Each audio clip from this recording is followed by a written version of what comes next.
Shalom, saudara terkasih. Selamat malam. Selamat berjumpa kembali di Elkana Media dalam Renungan Malam. Saudara terkasih, pernahkah Anda merasa tidak dimengerti? Atau merasa ada tembok tebal yang memisahkan Anda dari orang lain karena perbedaan latar belakang, budaya, atau cara berpikir? Kita seringkali berjuang untuk menyampaikan isi hati, namun kata-kata kita seolah jatuh dan tidak didengar. Malam ini, Kisah Para Rasul 2, 7-13 membawa kita kembali ke peristiwa Pentakosta. Sebuah momen revolusioner di mana Allah menunjukkan bahwa Ia bukan Allah yang jauh dan diam, melainkan Allah yang turun ke level manusia, berbicara dalam bahasa kita, agar kita dapat mendengar kabar keselamatannya. Mari kita renungkan kedalaman kasih Allah yang mau menerjemahkan dirinya bagi kita. Para murid yang penuh dengan Roh Kudus mulai berkata-kata dalam bahasa-bahasa lain. Orang-orang dari berbagai bangsa yang berkumpul di Yerusalem mendengar mereka memuji-muji Allah dalam bahasa ibu mereka sendiri. Reaksi mereka beragam, takjub, bingung, bahkan ada yang mengejek. Namun, inti keajaibannya tertangkap dalam satu pertanyaan retorika di ayat 8. Fokus pada ayat 8. Bagaimana mungkin kita masing-masing mendengar mereka berkata-kata dalam bahasa kita sendiri, yaitu bahasa yang kita pakai di negeri asal kita? Ayat ini mengandung 3 kebenaran mendalam tentang bagaimana Allah berkomunikasi dengan manusia. 1.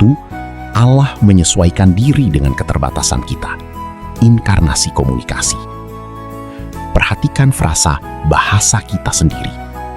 Allah tidak meminta orang Partia, Media, Elam, atau Roma untuk belajar bahasa Ibrani atau Aram terlebih dahulu untuk bisa memahami Injil. Sebaliknya, Roh Kudus memberi kemampuan kepada para murid untuk berbicara dalam bahasa pendengar. Ini adalah prinsip inkarnasi. Allah tidak menuntut kita naik ke langitnya. Ia turun ke bumi kita. Dalam Yesus, firman menjadi manusia. Di Pentakosta, firman menjadi bahasa manusia. Ini menunjukkan kerendahan hati Allah. Ia rela masuk ke dalam konteks budaya, keterbatasan intelektual, dan situasi emosional kita. Jika Allah saja mau repot-repot berbicara dalam bahasa kita, betapa pentingnya bagi kita untuk saling berusaha mengerti satu sama lain dalam kasih. 2. Pesan inti adalah kemuliaan Allah, bukan kebingungan manusia. Mereka mendengar murid-murid itu berkata-kata tentang perbuatan-perbuatan besar yang dilakukan Allah. Ayat 11. Seringkali, ketika kita berbicara tentang Tuhan, kita terjebak dalam debat teologis, aturan agama, atau keluhan pribadi. Tetapi bahasa roh yang sejati selalu bermuara pada pujian dan kesaksian akan karya Allah. Ketika Allah berbicara dalam bahasa hati seseorang, hasilnya bukan kebingungan yang menakutkan, tetapi pengenalan akan kebesarannya. Malam ini, tanyakan pada diri sendiri, apakah cara saya berkomunikasi, baik dengan Tuhan maupun sesama, meninggikan namanya?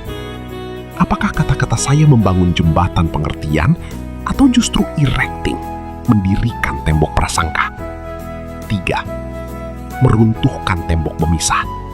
Unity in diversity. Keajaiban bahasa ini menyatukan orang-orang yang secara alami mungkin saling bermusuhan atau asing satu sama lain. Di kaki salib dan dalam curahan Roh Kudus, tidak ada lagi orang asing. Semua menjadi satu tubuh yang mendengar suara Tuhan yang sama. Allah berbicara dalam bahasa manusia untuk mendamaikan manusia. Injil adalah berita rekonsiliasi. Ketika kita menerima Roh Kudus, kita diberi kemampuan untuk mendengar dan mengasihi mereka yang berbeda dari kita. Kita diajak untuk melihat saudara seiman dari suku, ras, atau status sosial lain bukan sebagai ancaman, tetapi sebagai bagian dari mozaik kemuliaan Allah yang indah.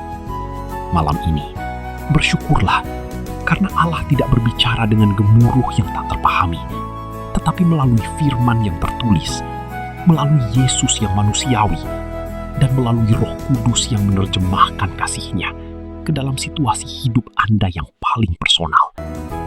Dia mengerti bahasa air mata Anda, bahasa kecemasan Anda, dan bahasa sukacita Anda. Mari kita berdoa. Bapa yang Maha Pengasih, terima kasih karena Engkau adalah Allah yang berkomunikasi. Terima kasih karena Engkau tidak tinggal diam di sorga, tetapi Engkau turun dan berbicara dalam bahasa kami, agar kami dapat mengenal-Mu.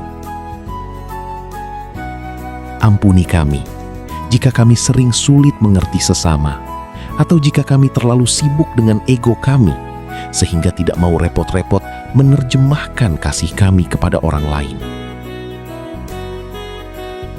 Mampukan kami untuk memiliki hati yang peka terhadap bahasa cinta dan kebutuhan saudara-saudara kami.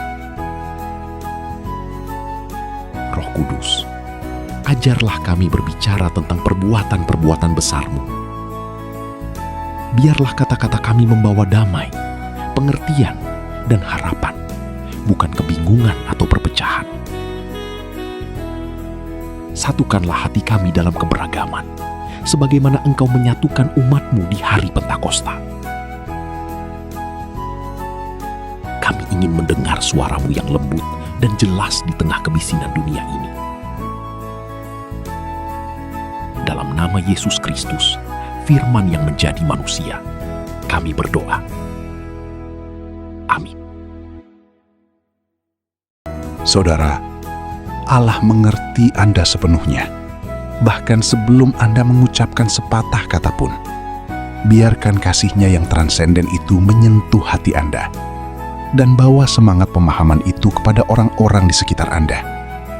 Jadilah pembawa damai yang berbicara dalam bahasa kasih. Tuhan memberkati Anda.